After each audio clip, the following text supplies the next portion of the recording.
नमस्कार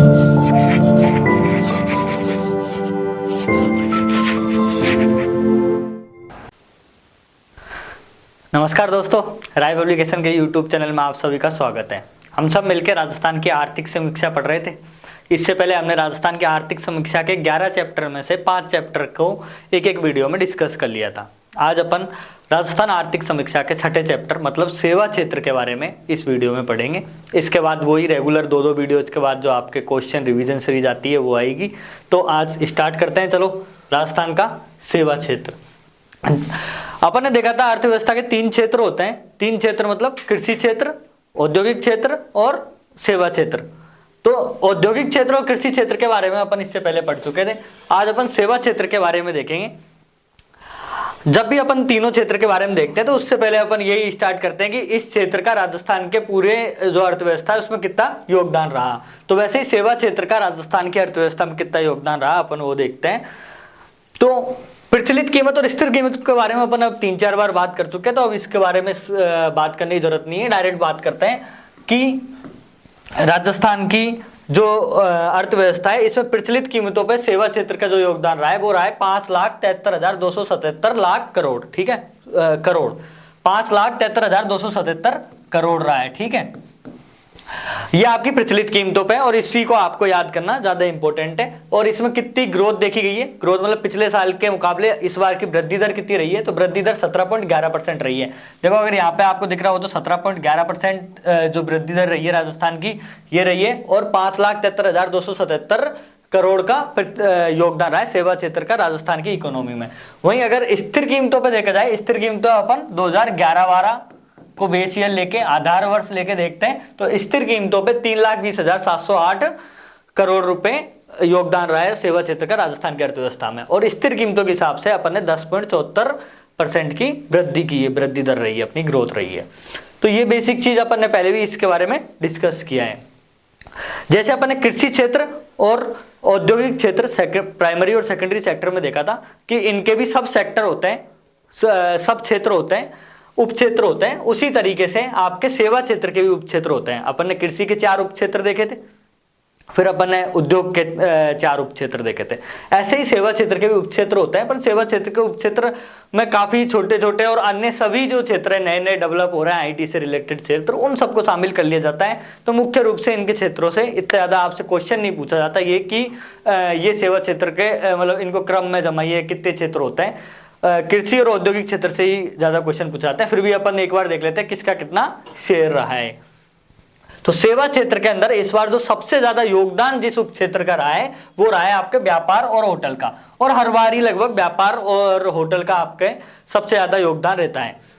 होटल और रेस्टोरेंट के नाम से क्षेत्र आपको ऑप्शन में दिख जाएगा। अगर आपके एग्जाम में कभी आएगा तो यही आएगा कि सेवा क्षेत्र में सबसे ज्यादा योगदान कौन से क्षेत्र का रहता है, तो व्यापार और होटल और रेस्टोरेंट जो सेक्टर होता है उसी का रहता है। कितना रहा है लगभग, तो यहाँ पे आप देखिए लगभग 27.69% जो योगदान है वो सिर्फ व्यापार और होटल का रहा है। 5,73,000 लाख करोड़ है, 5.73 लाख करोड़ जो है आपके उसमें 27.69 आपके व्यापार और होटल का रहा है, पहले नंबर पे रहा है। इसके अलावा और कौन कौन से उप क्षेत्र होते हैं ये देख लेते हैं अपन।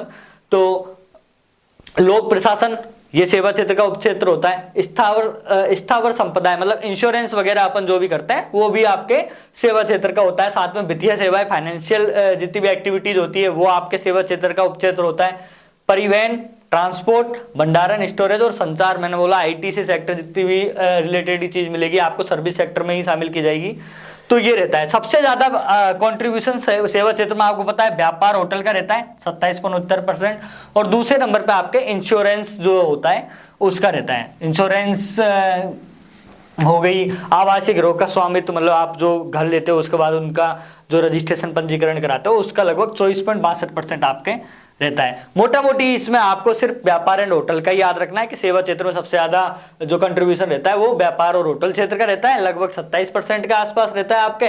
बाकी का ये याद जरूर रख लेना कि लोक प्रशासन, इंश्योरेंस, वित्तीय सेवाएं, परिवहन और ये आपके सेवा क्षेत्र में सम्मिलित होते हैं। अब देखते हैं सेवा क्षेत्र से मुख्य मतलब राजस्थान की अर्थव्यवस्था के मुख्य वो पॉइंट जिनसे अपन को सेवा क्षेत्र से क्वेश्चन मिलेंगे। सबसे ज्यादा जो क्वेश्चन राजस्थान में मिलते हैं वो आपको पता है पर्यटन से मिलते हैं सेवा क्षेत्र में। क्यों? क्योंकि राजस्थान का सर्विस सेक्टर में पर्यटन में बहुत ज्यादा योगदान रहा है। तो राजस्थान में कुल पर्यटक कितने हैं, ये क्वेश्चन लगभग हर बार एग्जाम में आपको देखने को मिलेगा। तो इस साल राजस्थान में, इस फाइनेंशियल ईयर में राजस्थान में 986.32 लाख, आपको 986 याद रखना है, 986 लाख आपके नए पर्यटक आए हैं इस साल राजस्थान में। अच्छा, एक तो टोटल पर्यटक से क्वेश्चन आता है कि टोटल पर्यटक कितने आए थे राजस्थान में, 986 लाख आए थे। परंतु उससे भी ज्यादा जो क्वेश्चन आपके लिए इंपॉर्टेंट हो जाता है वो हो जाता है विदेशी पर्यटक राजस्थान में कितने आए थे। तो 986 लाख में से आपके लगभग 3.08 लाख, लगभग 3 लाख, ठीक है, लगभग 3 लाख आपके जो पर्यटक है वो विदेशी पर्यटक आपके राजस्थान में आए थे। अगर आप 986 में से 3 लाख घटा दोगे तो 983 लाख आपके स्वदेशी हो गए। तो सबसे ज्यादा वो पर्यटक है आपके कहां से आए थे, विदेशी में भी सबसे ज्यादा पर्यटक आपके आए, सबसे ज्यादा राजस्थान में जो पर्यटक आते हैं वो आए फ्रांस से आए, ठीक है। तो राजस्थान में सर्वाधिक पर्यटक कहां से आए, फ्रांस से आए, और कितने आए, 3.08 लाख राजस्थान से टोटल विदेशी पर्यटक आए। साथ ही में आपको याद होगा इस बार की बजट घोषणा में, पिछली बार की बजट घोषणा में राजस्थान सरकार ने 500 करोड़ का जो पर्यटन कोष था उसको बढ़ा के 1000 करोड़ किया था। तो आपके इकोनॉमिक सर्वे में तो अभी 1000 करोड़ ही लिख रखा है कि सरकार ने बढ़ा दिया था। परंतु आपको याद होगा बजट, इस बार की बजट घोषणा में 1000 करोड़ का जो आपका पर्यटन बजट था उसमें 500 करोड़ की और वृद्धि करके 1500 करोड़ का पर्यटन कोष कर दिया गया आपका। तो ये आपका इंपॉर्टेंट है। क्यों किया गया है? क्योंकि राजस्थान का एक महत्वपूर्ण उद्योग बनता जा रहा है पर्यटन उद्योग, ठीक है। देखो, पर्यटन को बढ़ावा देने के लिए राजस्थान सरकार ने एक नई नीति की घोषणा की है जिसका नाम है राजस्थान फिल्म पर्यटन प्रोत्साहन नीति। मतलब अब राजस्थान है जो अपनी एक फिल्म इंडस्ट्री डेवलप करेगा। राजस्थानी जो फिल्म बनती है या फिर बाहर के लोग जो राजस्थान में फिल्म की शूटिंग करने के लिए आते हैं, आपने देखा होगा राजस्थान में बाहर से डेस्टिनेशन करने और शूटिंग करने के लिए बहुत लोग आते हैं। तो राजस्थान में राजस्थानी फिल्म को प्रोत्साहित करने के लिए और फिल्म ही क्षेत्र में प्रोत्साहित करने के लिए राजस्थान फिल्म पर्यटन प्रोत्साहन नीति 2022 में लागू की गई। कब की गई? 18 अप्रैल 2022 को लागू की गई। मतलब 2022 में जो चीज लागू की जाती है, मैंने आपको बताया, मतलब पिछले साल जो चीज लागू की गई वो आर्थिक समीक्षा में नहीं आई है, तो उसको क्वेश्चन के रूप में उठने का चांस बहुत ज्यादा हो जाता है। 18 अप्रैल 2022 को आपकी राजस्थान फिल्म पर्यटन प्रोत्साहन नीति आई थी। अच्छा, ये आपकी नीति है क्या? तो जो आपके जितने भी फिल्म डेस्टिनेशंस होते हैं और राजस्थानी फिल्म है, आपको पता है राजस्थानी फिल्म अब बनना धीरे धीरे स्टार्ट हुई है, तो राजस्थानी फिल्म को और राजस्थानी फिल्म डेस्टिनेशंस को, डेस्टिनेशन मतलब जैसे जो जगह राजस्थानी किलों पे बहुत ज्यादा फिल्म बनती है, तो राजस्थानी फिल्म डेस्टिनेशंस और राजस्थानी फिल्में, इनको प्रोत्साहित करने के लिए ये योजना चालू की गई है। इसमें इस योजना के तहत जो भी उत्पादन लागत है, आप देख रहे होंगे ना, आपको पता होगा कि ये फिल्म इतने करोड़ की बनी है, इसका प्रोडक्शन इतने करोड़ का, जैसे कोई फिल्म 100 करोड़ की बनी है, ठीक है, एग्जाम्पल के रूप में ले रहे हैं अपन कि जैसे कोई फिल्म 100 करोड़ की बनी है, तो ये उत्पादन लागत होती है, उसका 2 करोड़ या फिर 15% का अनुदान दिया जाएगा। अच्छा, ये इनमें से जो कम होगा वो दिया जाएगा। ऐसे नहीं है कोई फिल्म मानो बनी 10 करोड़ की है और उसका आप 2 करोड़ लेने चल जाओ तो आपका कितना हो गया? 20% हो गया। वो नहीं, 15% जो दोनों में से कम होएगा वो, ठीक है। तो जैसे 16 करोड़ की आप 100 करोड़ की आपने फिल्म बनाई तो उसका आपको 15% 15 करोड़ हो जाता है, पर राजस्थान गवर्नमेंट आपको इसमें से 2 करोड़ का अनुदान देगी। अगर आपने 100 करोड़ की कोई राजस्थानी फिल्म बनाई है, ठीक है, अगर कोई राजस्थानी फिल्म बनाई है तो आपको 2 करोड़ का राजस्थान गवर्नमेंट अनुदान देगी इस योजना के तहत। अब नेक्स्ट योजना है ग्रामीण पर्यटन योजना, ठीक है। गांव में भी पर्यटन को बढ़ावा देने के लिए योजना चालू की गई राजस्थान सरकार के। आपको पता है शहर में तो बहुत पर्यटन अभी आते ही हैं, गांव में भी अगर पर्यटन आएगा तो वहां पे पर्यटक आएंगे, बहुत सारे लोग आएंगे, तो रोजगार की भी सुविधा बढ़ेगी, वो डेवलपमेंट भी होंगे। देखा होगा आपने आसपास की कोई ऐसी जगह जो पहले बिल्कुल भी डेवलप नहीं थी, पर जैसे ही वहां पे भीड़ आने लग गई, पर्यटक आने लग गए, लोग वाग देखने लग गए, तो वो चीज जगह डेवलप हो जाती है। वैसे ही गाँव को डेवलप करने के लिए भी गाँव पर्यटन योजना 2022 चालू की गई है। ये योजना 30 नवंबर 2022 को ही लॉन्च की गई है, मतलब अभी लेटेस्ट योजना है, लगभग अभी से तो 4 महीने पहले ही ये योजना आपकी लॉन्च की गई है। तो इंपॉर्टेंट डेट है 30 नवंबर 2022 को आपकी ग्रामीण पर्यटन योजना 2022 लागू की गई। बहुत इंपॉर्टेंट लगा लेना इसको आप। इसका उद्देश्य क्या है? गाँव में पर्यटन को बढ़ावा देना, साथ ही ग्रामीण क्षेत्रों के रोजगार को सृजन करना। मैंने बोला ना, जहाँ पे पर्यटन लोग वक्त ज्यादा आते हैं, पर्यटक ज्यादा आते हैं, वहां पे रोजगार अपने आप ही क्रिएट हो जाता है, होटल वगैरह खुल गए, रेस्टोरेंट वगैरह खोल लेते हैं। तो इसलिए ग्रामीण रोजगार को बढ़ावा देना और पर्यटन को बढ़ावा देना इसका मुख्य उद्देश्य है इस योजना को। इस योजना के अंतर्गत क्या किया जाएगा, ग्रामीण पर्यटन इकाइयां होगी, इनको 25 लाख तक का ऋण दिया जाएगा। मतलब पर्यटन की एक ऐसी एक इकाई खोली जाएगी जहां जहां पे पर्यटन उद्योग जिस जिस ग्राम में खोला जाएगा उसमें इकाइयां खोली जाएगी, उनको लगभग 25 लाख तक का लोन दिया जाएगा। और जो उसका ब्याज होएगा उस पर 9% का अनुदान दिया जाएगा। जैसे पूरा ब्याज मानो 1 लाख का हुआ तो उस पर 9% की छूट दी जाएगी गवर्नमेंट के द्वारा। ठीक है, तो पर्यटन को बढ़ावा देने के लिए ग्रामीण इकाइयों को 25 लाख रुपए दिए जाएंगे और जो ऋण होएगा आपका उसमें 9% का आपको छूट दी जाएगी। साथ ही में गवर्नमेंट ने क्या कहा है, अगर कोई पर्यटन इकाई है उसमें 1 करोड़ से ज्यादा का कोई निवेश करता है, ठीक है, निवेश होता है, तो 10 वर्ष तक SGST जो है उसका पूर्ण भरण कौन करेगी, गवर्नमेंट करेगी।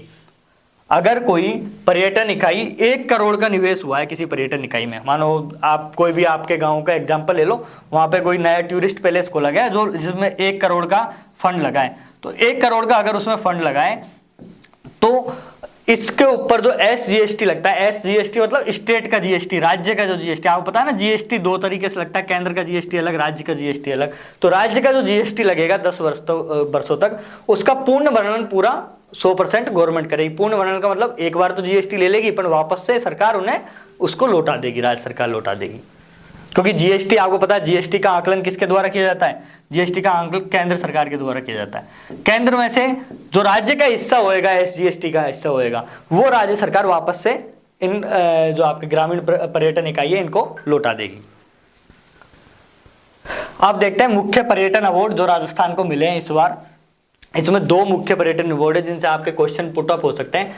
हेरिटेज डेस्टिनेशन इन इंडिया, तो ये अवार्ड आपको पता है ज्यादातर ये अवार्ड इंडिया में ही आता है। सारे फिल्म इंडस्ट्री सब लोग जो बॉलीवुड से रिलेटेड लोग भी हो गए और भी इंटरेस्टेड लोग हो गए, ये अपनी शादी करने के लिए राजस्थान में ही आते हैं, क्योंकि यहाँ पे हेरिटेज डेस्टिनेशन में जो शादी हो रही है वो काफी फेमस हो रही है अभी। तो heritage destination in India Rajasthan के 2 किलो को दिया गया है, कुंभलगढ़ और चित्तौड़गढ़ के किलो को दिया गया है। किस किस को, कुंभलगढ़ को और चित्तौड़गढ़ के किलो को दिया गया है। ठीक है, दूसरा आपका अवार्ड है कल्चरल डेस्टिनेशन ऑफ ईयर।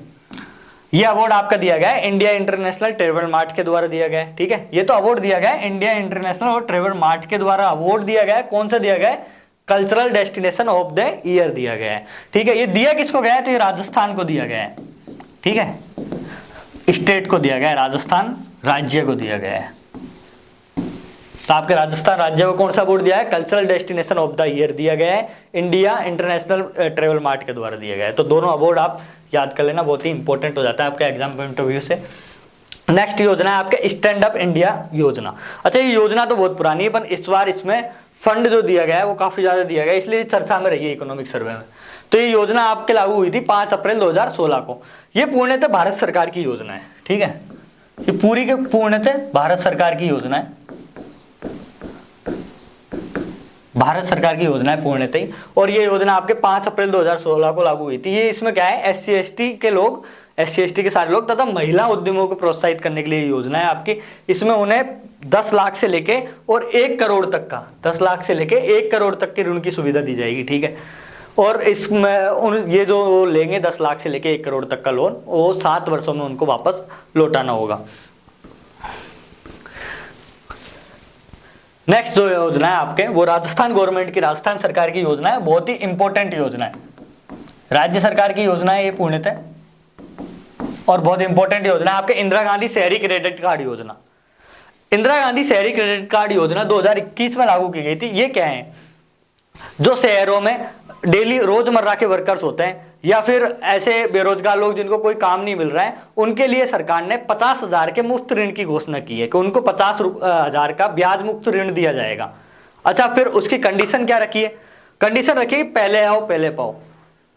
मतलब जैसे 50,000 के मुफ्त ऋण की बेरोजगारों के लिए, और जो दिहाड़ी वर्कर होते हैं, डेली रोजमर्रा की रेडी पटरी वाले लोग होते हैं, उनके लिए घोषणा कर दी। तो ऐसे तो सभी लोग लेने के लिए आ जाएंगे और अमाउंट तो सरकार ने फिक्स रखा है।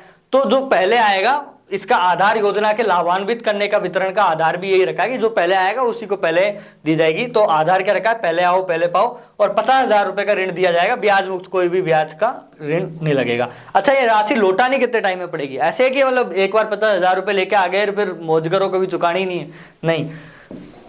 ब्याज मुक्त ऋण तो आपको दिया जा रहा है, कोई ब्याज तो नहीं लग रहा, पर 12 माह में आपको इसको वापस लौटाना होगा। ठीक है, 12 माह में वापस लौटाना होगा। 50,000 का ऋण मिलेगा आपको ब्याज मुक्त। किन किन लोगों को? रेहड़ी पटरी वालों को शहर में, और बेरोजगारों को, 2 लोगों को मिलेगा। एक तो आपके रेहड़ी पटरी वाले और बेरोजगार, सेवा क्षेत्र के बेरोजगार। हाँ, ये इंपॉर्टेंट है, सिर्फ सेवा क्षेत्र के बेरोजगारों को। तो ऐसे ये दोनों लोग मिला के 5 लाख लोगों को इसको लाभान्वित किया जाएगा। कितने लोगों को लाभान्वित किया जाएगा इसमें? 5 लाख लोगों को। तो 5 लाख रेहड़ी पटरी वाले और बेरोजगार लोग सेवा क्षेत्र के, उनको 50,000 रुपए ब्याज मुक्त दिए जाएंगे, जिन्हें उन्हें 12 महीने में वापस लौटाने हैं। तो ये आपकी है इंदिरा गांधी शहरी क्रेडिट कार्ड योजना, जो सिर्फ राज्य सरकार की योजना है आपके। नेक्स्ट योजना है आपके डीबीटी योजना।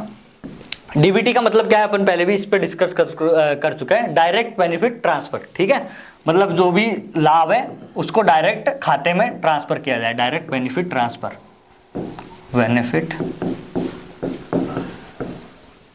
ट्रांसफर।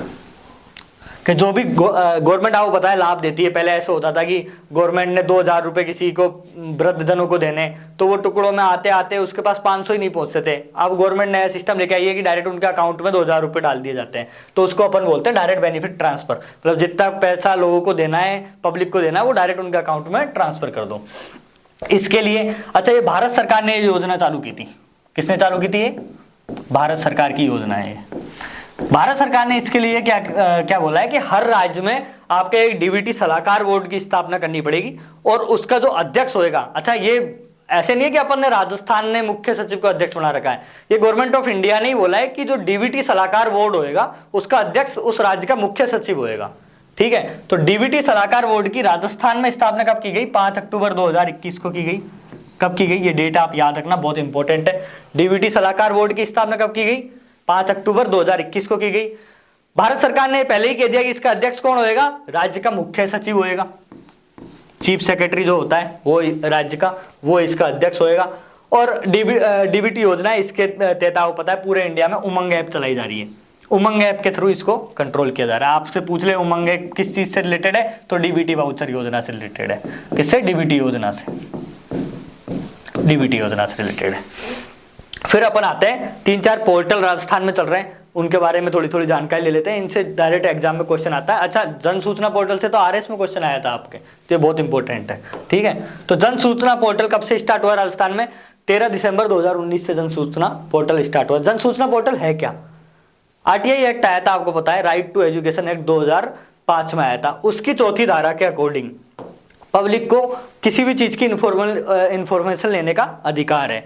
तो इस जो पोर्टल है इसके थ्रू राजस्थान गवर्नमेंट क्या कहेगी, पब्लिक को जिस भी चीज का इंफॉर्मेशन चाहिए वो जन सूचना पोर्टल पे जाए और उनको वहां से डायरेक्ट मिल जाएगी।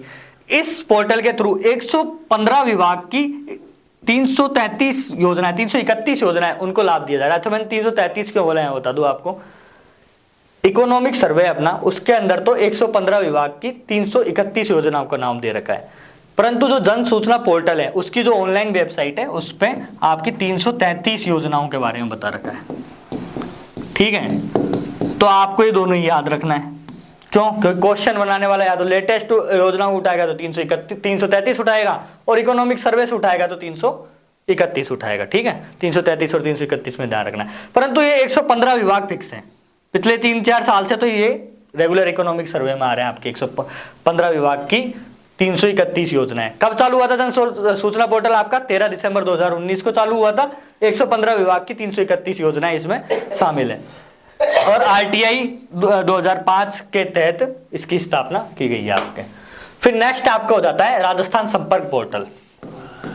अच्छा, राजस्थान संपर्क पोर्टल क्या है? अगर जन सूचना पोर्टल था तो फिर इसकी क्या जरूरत पड़ी राजस्थान संपर्क पोर्टल की? तो इसके थ्रू डायरेक्ट जो लोग हैं वो डायरेक्ट ही जो राजस्थान सरकार है उससे सवाल कर सकते हैं, पूछ सकते हैं। तो इसलिए राजस्थान सूचना पोर्टल चालू किया गया, और राजस्थान सूचना पोर्टल के तहत डायरेक्ट मुख्यमंत्री हेल्पलाइन नंबर जारी किए गए 181 नंबर। ये क्वेश्चन आपके पहले एग्जाम में आ चुका है।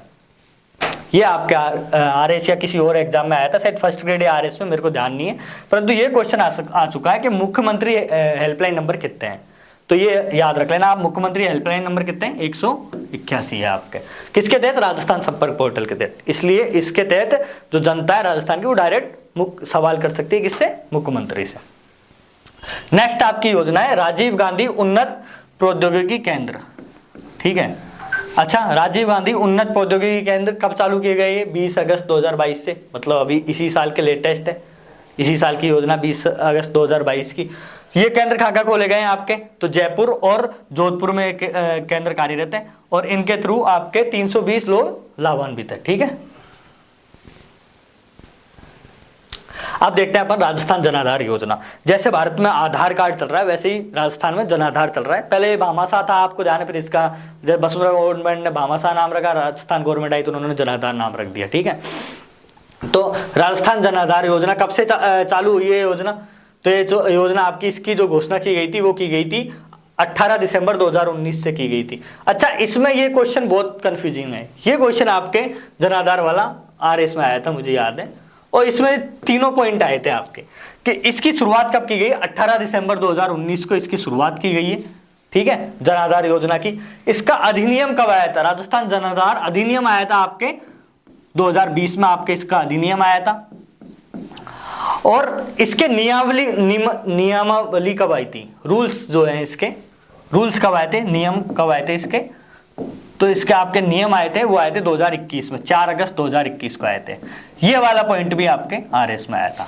तो जनाधार की घोषणा कब की थी, 18 दिसंबर 2019 को इसकी घोषणा की, 19 में घोषणा, 20 में इसका अधिनियम, और 21 में 4 अगस्त 2021 को इसके रूल्स लागू हो गए थे कि जनाधार बनवाना कंपलसरी है, खाका जनाधार आपको लगाना पड़ेगा, ठीक है। अब जनाधार कार्ड जो आता है आपका, जैसा आधार कार्ड आता है उसमें नंबर होता है, तो जनाधार कार्ड जो आपके होते हैं, आधार कार्ड में 12 नंबर होते हैं, वैसे ही जनाधार कार्ड में कितने नंबर होते हैं, तो आपका जो जनाधार कार्ड होता है वो 10 अंक का होता है, ठीक है।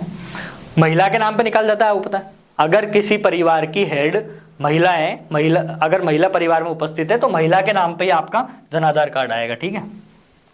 अगर महिला नहीं है किसी परिवार में तो फिर वो पुरुष के नाम पे आ जाएगा।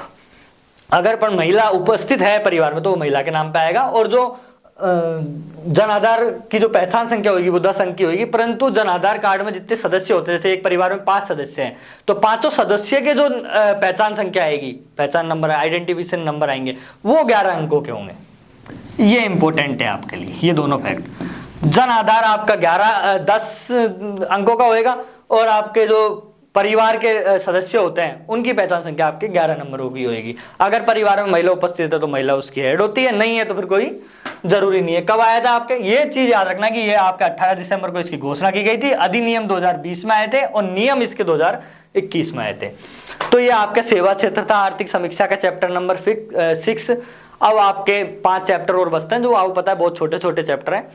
इसी सीरीज में अपन जल्दी कंप्लीट कर लेंगे और इनका रिवीजन भी करते चलेंगे। अगर आपको राय पब्लिकेशन की सीरीज पसंद आ रही है तो प्लीज़ राय पब्लिकेशन के यूट्यूब चैनल को लाइक, शेयर और सब्सक्राइब करें, और वीडियो को जरूर लाइक करके जाएं। धन्यवाद आपका।